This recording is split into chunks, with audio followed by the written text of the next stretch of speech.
அன்பு தமிழ் சொந்தங்களுக்கு வணக்கம். இன்றைக்கு செய்தித்தாள்கள்லையும் சரி அல்லது நியூஸ் சேனல்ஸ்லையும் சரி நிச்சயமாக நம்ம ஒரு செய்தியை பார்த்து கடந்து வந்திருப்போம். என்னன்னு பார்த்தா, தமிழ்நாட்டினுடைய புதிய டிஜிபி நியமிக்கப்பட்டுள்ளார் அப்படின்னு சொல்லி ஒரு செய்தி நிச்சயமாக பார்த்துருப்போம்.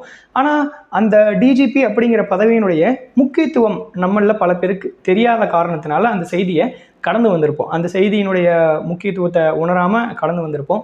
ஸோ இன்னைக்கு காணொலியில் டிஜிபி அப்படிங்கிறவங்க யார், அவங்களுடைய பதவிங்கிறது எந்த அளவுக்கு முக்கியமானது, இதுக்கு பின்னாடி இருக்கக்கூடிய பிரச்சனைகள் என்னென்ன அப்படிங்கிறத பற்றி தான் இந்த காணொலியில் நம்ம தெளிவாக பார்க்க போகிறோம். கூடுதலாக இந்த டிஜிபி நியமனம் அப்படிங்கிறது நம்மளுடைய வாழ்க்கையில் நேரடியாகவோ அல்லது மறைமுகமாகவோ எப்பேற்பட்ட பாதிப்புகளை ஏற்படுத்தக்கூடும் அப்படிங்கிறத பற்றியும் இந்த காணொலியில் நம்ம தெளிவாக பார்க்க போகிறோம். வாங்க நம்ம காணொலிக்குள்ளே போகலாம். முதல்ல டிஜிபி அப்படிங்கிற பதவி காவல்துறையிலே இருக்கக்கூடியதுலேயே மிக உயர்ந்த முக்கியமான பதவி அப்படின்னு சொல்கிறாங்க. இதுக்கு ஃபஸ்ட்டு காவல்துறையினுடைய அந்த ஹைரார்கி படிநிலைகளை நம்ம புரிஞ்சுக்கணும்.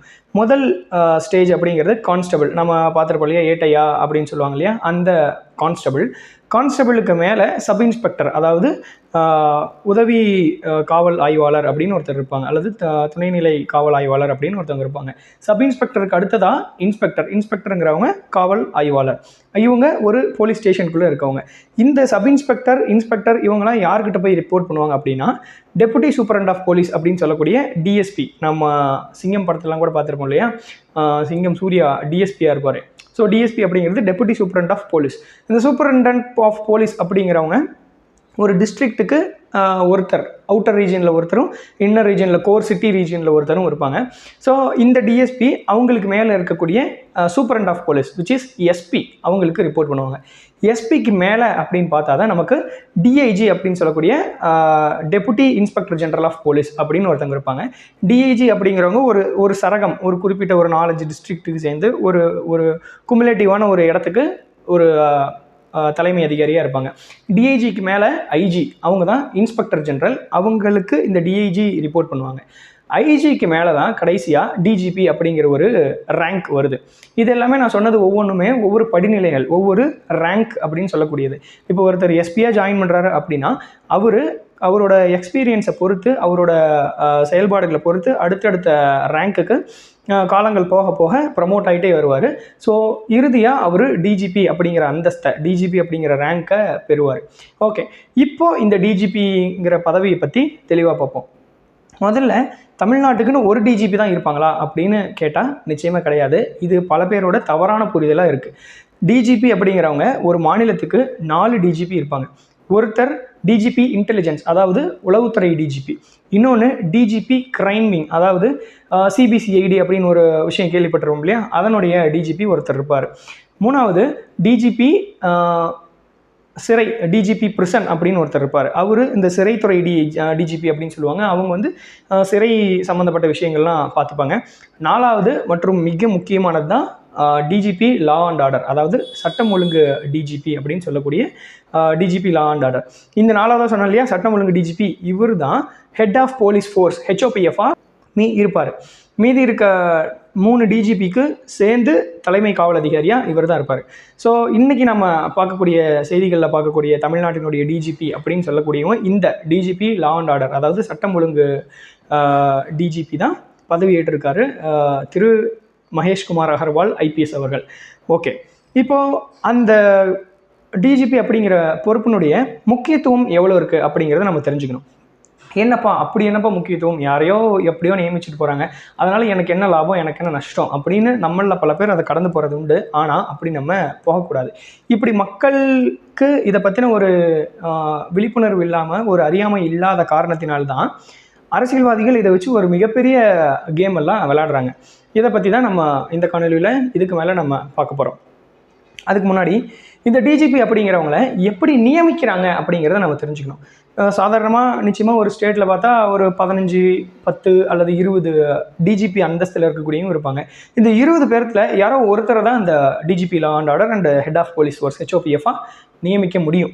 அந்த ஒருத்தர் யார் அப்படின்னு யார் முடிவு பண்ணுறான்னு பார்த்தா, தமிழ்நாடு கவர்மெண்ட், அதாவது ஒரு ஸ்டேட்டினுடைய கவர்மெண்ட்டும் யூபிஎஸ்சி ஒரு பேனல் வச்சுருப்பாங்க. அதில் ஒரு குறிப்பிட்ட மெம்பர்ஸ் இருப்பாங்க. அவங்களும் சேர்ந்து கலந்து ஆலோசித்து தான் அந்த ஒரு நபரை தீர்வு செய்ய முடியும். இதுக்கான ப்ரொசீஜர்ஸ் என்ன அப்படின்னு பார்த்தா, இப்போது ஒரு டிஜிபி இருக்கார், அந்த டிஜிபியினுடைய பதவிக்காலம் அடுத்த 3 மாதங்களில் முடிவுற போகுது அப்படிங்கிற பட்சத்தில், அதாவது இருக்கிற டிஜிபியினுடைய கடைசி 90 நாட்கள் சர்வீஸ் இருக்கப்போ அந்த ஸ்டேட்டினுடைய கவர்மெண்ட் வந்து ஒரு லிஸ்ட்டை யூபிஎஸ்சிக்கு அனுப்பணும். இந்த மாதிரி என் ஸ்டேட்டில் வேலை செய்கிற ஐபிஎஸ் ஆஃபீஸர்ஸ் இத்தனை பேர் இந்த வருஷம் டிஜிபி ரேங்கை ரீச் பண்ணியிருக்காங்க, இவங்களுக்கு இத்தனை இயர் எக்ஸ்பீரியன்ஸு, இவங்க இந்தந்த சர்வீஸ்லாம் வேலை செஞ்சுருக்காங்க, எஸ்பியாக வேலை செஞ்சுருக்காங்க, சிட்டி கமிஷனராக வேலை செஞ்சுருக்காங்க, கமிஷனரேட்டில் வேலை செஞ்சுருக்காங்க அப்படிங்கிற தகவல்கள் எல்லாத்தையும் ஸ்டேட் கவர்மெண்ட் அப்படிங்கிறது யூபிஎஸ்சிக்கு சென்ட் பண்ணும். யூபிஎஸ்சி அந்த லிஸ்ட்டில் இருக்கக்கூடிய அதிகாரிகளில் ஒரு 3 அதிகாரிகளை அவங்களோட எக்ஸ்பீரியன்ஸை பொறுத்தும் அவங்களுடைய நற்பெயரை பொறுத்தும், இந்த மாதிரி கரப்டான அதிகாரியாக இருக்காங்களா இல்லை நேர்மையான அதிகாரியாக இருக்காங்களா அப்படிங்கிறத பொறுத்தும் மற்ற சில உளவுத்துறை தகவல்களை வச்சும் ஒரு 3 அதிகாரிகளை ஷார்ட் லிஸ்ட் பண்ணி திரும்ப ஸ்டேட் கவர்மெண்ட் கூட கொடுப்பாங்க. அந்த ஸ்டேட் கவர்மெண்ட் அந்த 3 அதிகாரிகளில் யாரோ ஒருத்தர் யாரை வேண்டுமானாலும் டிஜிபியாக நியமிச்சுக்கலாம். இதுதான் நடக்கக்கூடிய ப்ரொசீஜர். இதுதான் இத்தனை காலமாக நடந்துட்டு இருந்துச்சு. ஆனால் இதுக்கு முன்னாடி சில பிரச்சனைகள் இருந்துச்சு. என்ன பிரச்சனை அப்படின்னா, அதை தெரிஞ்சுக்கிறதுக்கு நம்ம ஒரு சுப்ரீம் கோர்ட் ஜட்ஜ்மெண்ட்டுக்கு போகணும். அதாவது Prakash Singh versus union of India அப்படிங்கிற ஒரு கேஸ். இந்த பிரகாஷ் சிங் அப்படிங்கிறவர் யாருன்னு பார்த்தா 1996 டிஜிபியாக இருந்து ரிட்டையர் ஆனவர். அப்போனா யோசிச்சு பார்த்தீங்க, 1996 டிஜிபிஆகி ரிட்டையரே ஆகிட்டார் அப்படின்னா அவர் வந்து ஒரு காவல்துறையில் எல்லா விஷயங்களையும் பார்த்து நல்லா பலந்துன்னு கொட்டை போட்டவராக தான் இருப்பார் நிச்சயமாக. ஸோ அவர் இந்த போலீஸ் டிபார்ட்மெண்ட்டில் சில ரிஃபார்ம்ஸ் கொண்டு வரணும் அப்படிங்கிறதுக்காக ஒரு பப்ளிக் இன்ட்ரெஸ்ட் லிட்டிகேஷன் அப்படின்னு சொல்லக்கூடிய பொதுநல மனுவை சுப்ரீம் கோர்ட்டில் தாக்கல் பண்ணுறாரு.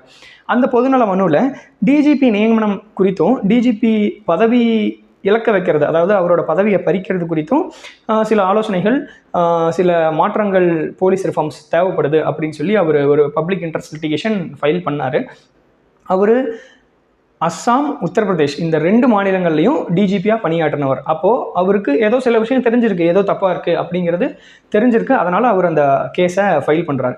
அந்த கேஸில் சுப்ரீம் கோர்ட்டு ஒரு ஜட்ஜ்மெண்ட் கொடுக்குது. என்ன ஜட்ஜ்மெண்ட் அப்படின்னு பார்த்தா 3 விஷயம். ஃபஸ்ட்டு, ஒருத்தரை டிஜிபியாக நியமித்தா அவர் நிச்சயமாக 2 வருஷத்துக்கு கன்ஃபார்ம்டு டென்யூரில், கேரண்டீடு டென்யூரில் இருக்கலாம் அப்படிங்கிறது தான் அந்த ஃபஸ்ட்டு பாயிண்ட் அப்படிங்கிறது. இதனுடைய முக்கியத்துவம் என்ன அப்படின்னு பார்த்தா, இதுக்கு முன்னாடி எப்படி இருந்துச்சு, டிஜிபியை எப்போ வேணால் மாற்றிக்கலாம், எப்போ வேணால் ரீஷஃபில் பண்ணிக்கலாம் அப்படிங்கிற மாதிரி இருந்துச்சு.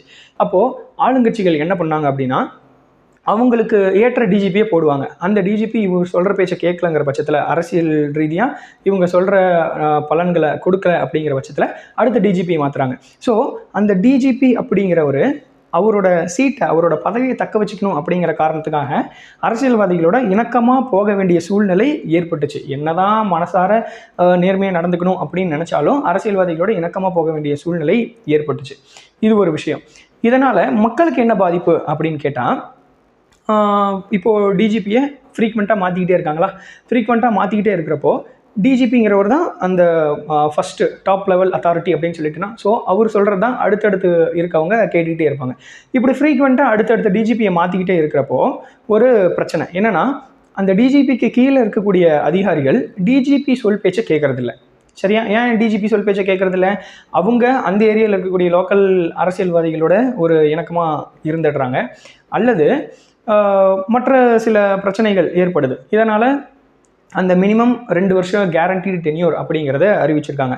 அந்த 2 வருஷம் கேரண்டி டென்யூருங்கிறது irrespective of their retirement date. அதாவது இப்போது நான் டிஜிபி அந்தஸ்துக்கு வந்துட்டேன், எனக்கு நாளைக்கே ரிட்டையர்மெண்ட்டு, ஆனால் இன்றைக்கி நான் டிஜிபி ஆனனா கூட நான் 2 வருஷத்துக்கு டிஜிபியாக இருக்கலாம். இதுதான் அந்த ஃபஸ்ட்டு பாயிண்ட் சொல்லக்கூடியது. பிரகாஷ் சிங் ஜட்ஜ்மெண்ட்டில் சுப்ரீம் கோர்ட்டு சொன்ன ஃபஸ்ட்டு பாயிண்ட்டு. 2வது பாயிண்ட் என்ன அப்படின்றது பார்த்தா, டிஜிபியை ஈஸியாக யாராலையும் ரிவோக் பண்ண முடியாது, யாராலையும் அவரோட பதவியிலேருந்து தூக்க முடியாது. அதுக்கு 3 பேருடைய பர்மிஷன் வேணும். 1 ஸ்டேட் கவர்மெண்ட், 2வது யூபிஎஸ்சி பேனல், 3வது ஸ்டேட் செக்யூரிட்டி கமிஷன் அப்படின்னு சொல்லி ஒன்று இருக்கும். இந்த ஸ்டேட் செக்யூரிட்டி கமிஷனில் ஆளுங்கட்சியின் தலைவர், எதிர்கட்சி தலைவர், சீஃப் ஜஸ்டிஸ் ஆஃப் ஹைகோர்ட்டு, அப்புறம் ஒரு டிஜிபி, அந்த ஆல்ரெடி இருந்த டிஜிபி, அந்த மாதிரி சில நபர்கள், முக்கியமான நபர்கள் இருப்பாங்க அந்த கமிட்டியில். ஸோ அந்த கமிஷனில் இவங்க பரிந்துரையின் பேரில் தான் அந்த டிஜிபியை அந்த பதவியிலேருந்து தூக்க முடியும். அல்லது டிஜிபி ஒரு குற்றச்சாட்டுக்கு ஆளாயிருக்காரு, அந்த குற்றச்சாட்டு நிரூபணமாகுது அப்படிங்கிற பட்சத்தில் டிஜிபியினுடைய பதவியை பறிக்கலாம்.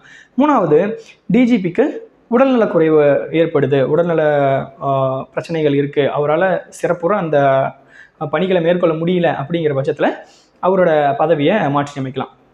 இதுதான் டிஜிபியை ரிவோக் பண்ணுறதுக்கான வழிமுறைகளாக அந்த சுப்ரீம் கோர்ட்டு ஜட்ஜ்மெண்ட்டு சொன்னது. அடுத்தது 3வது, பொறுப்பு டிஜிபி அப்படிங்கிற ஒரு விஷயம் இருக்கவே கூடாது அப்படின்னு சொன்னாங்க சுப்ரீம் கோர்ட். ஆனால் இங்கே தான் ஒரு பெரிய பஞ்சாயத்து வருது. தமிழ்நாட்டில் எலெக்ஷனுக்கு முன்னாடி வரைக்கும் பொறுப்பு டிஜிபி தான் இருந்தார். அதாவது ஆகஸ்ட் 30, 2025 இருந்தார் ஒரு டிஜிபி. அவர் பேர் சங்கர் ஜிவால் IPS. அவர் ஆகஸ்ட் 30 ரிட்டையர் ஆகிறாரு. ஆகஸ்ட் 30 ரிட்டையர் ஆகிறாருன்னா, நான் முன்னாடி சொன்ன மாதிரி 90 நாட்களுக்கு முன்னாடியே, அதாவது 3 மாதத்துக்கு முன்னாடியே ஸ்டேட் கவர்மெண்ட் வந்து ஒரு லிஸ்ட்டை அனுப்பிச்சிருக்கணும் இல்லையா UPSCக்கு. ஆனால் அந்த ஸ்டேட் கவர்மெண்ட் லிஸ்ட்டை அனுப்பலை. லிஸ்ட்டை அனுப்பாத காரணத்தினால் 30ஆம் தேதி சங்கர் ஜிவால் ரிட்டையர் ஆனதுக்கப்புறமா அடுத்த டிஜிபி யாருமே இல்லை. UPSCலேருந்து வரவும் இல்லை, இவங்க லிஸ்ட்டும் அனுப்பவும் இல்லை. ஸோ அடுத்த டிஜிபி யார் போடுறது அப்படின்னு ஸ்டேட் கவர்மெண்ட் தன்னிச்சையாக பொறுப்பு டிஜிபி அப்படின்னு ஒரு ஆளை போடுறாங்க. இந்த பொறுப்பு டிஜிபி அப்படிங்கிறவர் யாருன்னா, ஒரு நிலையான டிஜிபி அறிவிக்கிற வரைக்கும் தமிழ்நாடுங்கிற இவ்வளோ பெரிய ஸ்டேட்டில் இருக்கக்கூடிய போலீஸ் ஃபோர்ஸு ஒரு கட்டுக்கோப்பு இல்லாமல் போயிடக்கூடாது இல்லையா? கட்டுக்கோப்புக்கு ஒரு ஆள் தேவையில்லையா, ஹெட்டு? அதுக்காக தான் இந்த பொறுப்பு டிஜிபி அப்படின்னு ஒருத்தரை போடுறாங்க. பொறுப்பு டிஜிபியாக வெங்கட்ராமன் அவர்கள் இருந்தார். ஓகே, இந்த பொறுப்பு டிஜிபி போடுறதுல என்ன பிரச்சனை, எதனால் சுப்ரீம் கோர்ட் இந்த பொறுப்பு டிஜிபிலாம் போடக்கூடாது அப்படின்னு சொன்னாங்கன்னு பார்த்தா, பேரே பொறுப்பு டிஜிபி. நாளைக்கு ஒரு பெர்மனன்ட் டிஜிபி வந்தால் இவர் அந்த சீட்டை காலி பண்ணி ஆகணுங்கிற நிலைமை. அப்படி இருக்கப்போ கீழே இருக்கிற அதிகாரிகள் அவர் சொல் பேச்சை எப்படி கேட்பாங்க? ஒரு நிரந்தரமான ஒரு டிஜிபி 2 வருஷம் டென்யூர் இருக்குது அப்படிங்கிற பட்சத்தில் அவர் ஒரு டிஐஜிக்கிட்டேயோ ஒரு ஐஜிக்கிட்டேயோ இந்த வேலையை போய் செய்யுங்க அப்படின்னு சொல்கிறப்போ, ஒரு 10 நாள் கழிச்சு 20 நாள் கழிச்சு இந்த டிஜிபி இந்த வேலையை நம்ம செஞ்சோமா இல்லையான்னு நம்மகிட்ட ரிப்போர்ட் கேட்பாரு அப்படிங்கிற ஒரு பயம் இருந்தால் மட்டும்தான் அந்த காவல் அதிகாரிகள் அந்த வேலையை சரியாக செஞ்சு முடிப்பாங்க, டிஜிபி கிட்ட ரிப்போர்ட் பண்ணுவாங்க. இந்த அதிகாரி 10 நாள் 15 நாள் கழிச்சு அந்த சீட்டில் இருப்பாரா இல்லையானே தெரியலங்கிற பட்சத்தில் எப்படி அவருக்கு கீழே இருக்கக்கூடிய காவல் அதிகாரிகள் வந்து அந்த அவருக்கு சொல்லக்கூடிய பணிகளை சிறப்புற செஞ்சு முடிப்பாங்க? இந்த ஒரு பிரச்சனை இருக்குது. இதனால் அந்த ஹயரார்கி சொன்னேன் இல்லையா, கான்ஸ்டபிள்லேருந்து எஸ்பி டிஎஸ்பி, இந்த ஹயரார்கியே கொலாப்ஸ் ஆகிறதுக்கான வாய்ப்பு இருக்குது. என்னென்னா யாருமே யார் பேச்சும் கேட்க மாட்டாங்க, யாரும் அத்தாரிட்டி கிடையாது. அப்படிங்கிற பட்சத்தில் அவங்கவுங்க தன்னிச்சையாக செயல்படுவதற்கான வாய்ப்புகள் நிறைய இருக்குது. ஸோ இதனால தான் பொறுப்பு டிஜிபி அப்படிங்கிற ஒருத்தர் போடக்கூடாது அப்படின்னு சொன்னாங்க. இன்னொன்று, பொறுப்பு டிஜிபி அப்படிங்கிறவர் திரும்ப பழைய கதைக்கே போகுது இல்லையா, அவரோட சீட்டை காப்பாற்றிக்கணும் அப்படிங்கிறதுக்காக அரசியல் ரீதியாக அந்தந்த ஆளுங்கட்சியினுடைய அரசியல்வாதிகளுடைய இணக்கமாக போகிறதுக்கு வாய்ப்பு இருக்குது. அவர்களுக்கு எதிராக ஏதேனும் ஆக்ஷன் எடுக்கிறதுக்கு நேர்ந்தால் ஆக்ஷன் எடுக்காமல் கிடப்பில் போகிறதுக்கு வாய்ப்பு இருக்குது. இதனால் பொறுப்பு டிஜிபி வேணான்னு சொன்னாங்க. ஓகே, இப்போது எலெக்ஷன் கமிஷன் எலெக்ஷன் நடந்துச்சு இல்லையா, இப்போ நடந்து முடிஞ்சப்போ எலெக்ஷன் கமிஷன் மொத்த பவரையும் டேக் ஓவர் பண்ணுறாங்க. ஸோ எலெக்ஷன் கமிஷனுக்கு எல்லா பவரும் போகுது. யாரை நியமிக்கணும், யாரை ட்ரான்ஸ்ஃபர் பண்ணணும், எல்லா பவரும் எலெக்ஷன் கமிஷனுக்கு போகுது. எலெக்ஷன் கமிஷன் என்ன பண்ணுறாங்க அப்படின்னு பார்த்தீங்கன்னா, வெங்கட்ராமன் பொறுப்பு டிஜிபியாக இருந்தார் இல்லையா, அவரை தூக்கிட்டு சந்தீப் ராய் ராத்தோர் IPS அப்படின்னு சொல்லக்கூடிய ஒரு IPS ஆஃபீஸரை போடுறாங்க. எலெக்ஷன் முடிகிற வரைக்கும், ஈவன் நேற்று வரைக்கும் சந்தீப் ராய் ராத்தோர் IPS அவர்கள் தான் தமிழ்நாட்டினுடைய டிஜிபியாக இருந்தார். இப்போது புதிதாக வந்திருக்க ஆளுங்கட்சி மகேஷ்குமார் அகர்வால் IPS அவர்களை டிஜிபியாக நியமனம் பண்ணியிருக்காங்க. ஓகே, இவ்வளோ தான் இந்த டிஜிபி நியமனம். அதுக்கு பின்னாடி இருக்கக்கூடிய பிரச்சனைகள், அது மக்களை எப்படி பாதிக்குது அப்படிங்கிறத பற்றி ஒரு விரிவான அலசல், விரிவான புரிதல் இந்த வீடியோவில் உங்களுக்கு தெரிஞ்சிருக்கும் அப்படின்னு நான் நினைக்கிறேன். இந்த வீடியோ உங்களுக்கு பிடிச்சிருக்கும், புரிஞ்சிருக்கும் அப்படின்னு நான் நம்புகிறேன். பிடிச்சிருக்குங்கிற பட்சத்தில் நிச்சயமாக நம்ம சேனலை சப்போர்ட் பண்ணுங்கள், சப்ஸ்கிரைப் பண்ணுங்கள், இந்த வீடியோவை லைக் பண்ணுங்கள். அப்போனா தான் பல இளைஞர்களுக்கு இது குறித்த ஒரு புரிதல் இல்லாமல் இந்த செய்தியை கடந்து போகிற பல இளைஞர்கள், பல தமிழ்நாட்டு மக்களுக்கு இந்த விஷயம்லாம் போய் சேரும். ஓகே, கூடுதலாக நான் ஒரு விஷயம் சொல்லணும் அப்படின்னு நான் நினைக்கிறேன். ஒரு கோரிக்கை அப்படின்னு கூட வச்சுக்கலாம். நான் இந்த விஷயங்கள்லாம் எனக்கு எப்படி தெரியுது அப்படின்னு பார்த்தா, நான் ஒரு UPSC ஆஸ்பிரண்ட், இந்த இந்திய குடிமைப்பணி தேர்வுகளுக்கு நான் தயாராகிட்டு வரேன். இதிலிருந்து எனக்கு தெரியக்கூடிய சின்ன சின்ன விஷயங்கள் மக்களுக்கு தேவை நிச்சயமாக அப்படின்னு நினைக்கக்கூடிய விஷயங்களை தான் இந்த சேனலில் நான் தொடர்ந்து ஷேர் பண்ண போகிறேன். அப்படி இருக்கப்போ எனக்கு இந்த ப்ரிப்பரேஷனுக்கு ஒரு சிறு பொருளாதார உதவி தேவைப்படுது. யாராச்சும் இந்த உதவி பண்ணணும் அப்படின்னு நினச்சிங்க அப்படின்னா, ஸ்க்ரீனில் தெரிகிற QR கோடோ அல்லது நான் டிஸ்கிரிப்ஷன்லேயும் ஃபஸ்ட்டு கமெண்ட்லேயும் பின் பண்ணியிருக்கக்கூடிய UPI ஐடிக்கோ நீங்கள் உங்களால் முடிஞ்ச பொருளாதார உதவியை பண்ணலாம். அதனால் தொடர்ந்து நிறைய விஷயங்கள் நான் கற்றுக்க நேரும். அதெல்லாம் நான் உங்களுக்கு சொல்லிக் கொடுக்கறதுக்கு, உங்களுக்கு தெரிஞ்சிக்க வைக்கிறதுக்கு எனக்கு ஹெல்ப்ஃபுல்லாக இருக்கும். அவ்வளோதான் இந்த வீடியோ. தொடர்ந்து சப்போர்ட் பண்ணுங்கள், ஃப்ரெண்ட்ஸ் அண்ட் ஃபேமிலிக்கு ஷேர் பண்ணுங்கள். நன்றி.